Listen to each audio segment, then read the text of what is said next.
It's the Arabian chicken tikka, pita bread, and some mashed potatoes. I think I'm going to keep having this for the rest of the IPL for lunch every day. The thing is that I can't eat as much as I want because my metabolism is very slow. If I eat a little off limit, I can see the difference in my body. But even then, in my limitations, I try and enjoy as much as I can because I am a big foodie. It's sort of a keto diet, but if I want to eat something, I go ahead and eat it. If I want to eat a donut, I won't have a dozen or 2 dozens. I'll go ahead and have one donut, which will like keep me sane. So yeah, I'm not really following a very strict diet. I like to have some good meat before the game, and between the game I think I don't really feel hungry because I'm so focused in the match. I don't really eat much.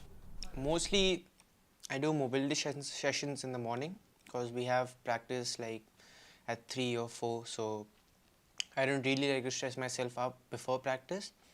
But then if I had to work out, I think I go for a run at the beach.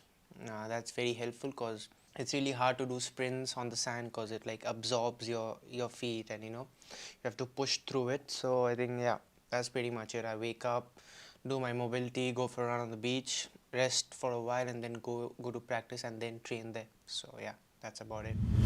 You will have So we're going to change the lunch timing to start from 11:30 till departure, which will be around 2 o'clock. Nutrition it underpins everything around performance. I think without it being addressed properly, then performance is a non-starter, really, and recovery is a non-starter. So anybody who wants to perform at this level consistently, remain injury-free, as well as have positive long-term health outcomes, you have to address the nutrition side of sport. They did a really popular sweet potato and barley salad at the ground the other day. The boys really liked that. So tomato soup. Yeah, we can do a roast chicken. Yes. With mashed potato. All the diets for our players are based on blood markers, because unless you know the physiology on the inside, then you don't know what you're fueling. Are they responsive to carbohydrates? Are they insulin resistant?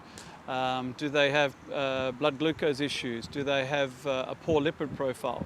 Do they have a poor hormone profile? Is their system inflamed? All these things are critical to performance and recovery.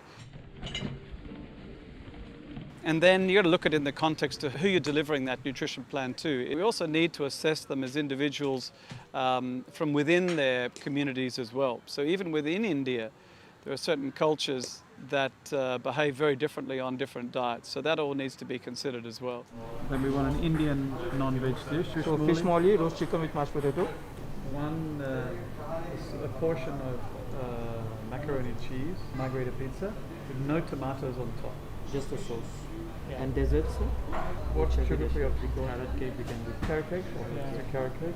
And then when it comes to the day-to-day menus, particularly on match day, yes, we need to consider those parameters, but we also need to consider things like anti-inflammatory. So the majority of the menus that we work with are what we call anti-inflammatory menus. So there'll be nothing on that menu that will cause their systems to become inflamed, because inflammation is the source of all disease, and inflammation is the source of injury, and it's also the source of poor recovery.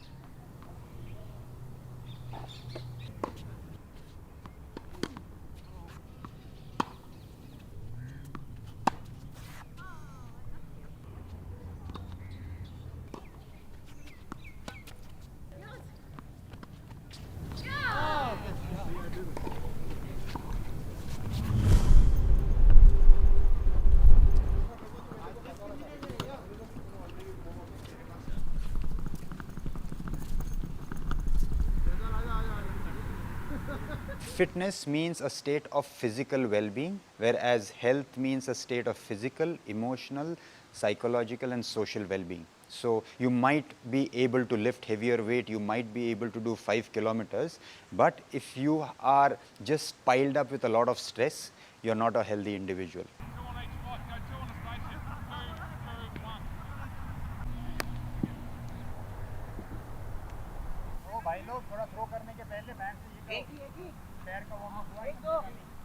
When you talk about warm-ups, I follow a protocol called as RAMP, R-A-M-P. So when you follow this RAMP protocol, you are basically getting your body from a dormant state to a very active state.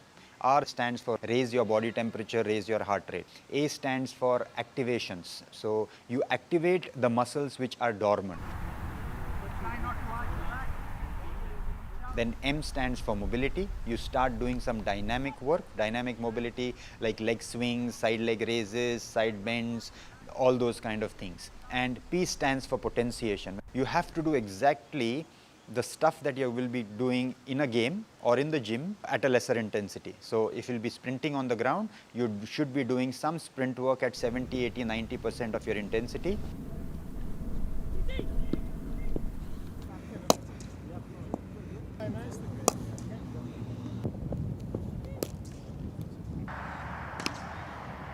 Right. Dan, listen, what's happened there with your hat situation? Why don't you go to the helmet? Are you in here, Davey? Are we here together? Yeah, let's just lock it. Sweet.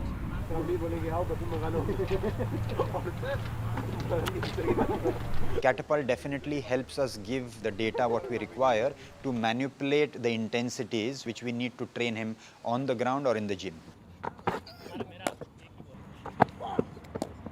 It gives us the duration, how longer he has run, and what is the distance that he has covered for that entire workout or for the entire game.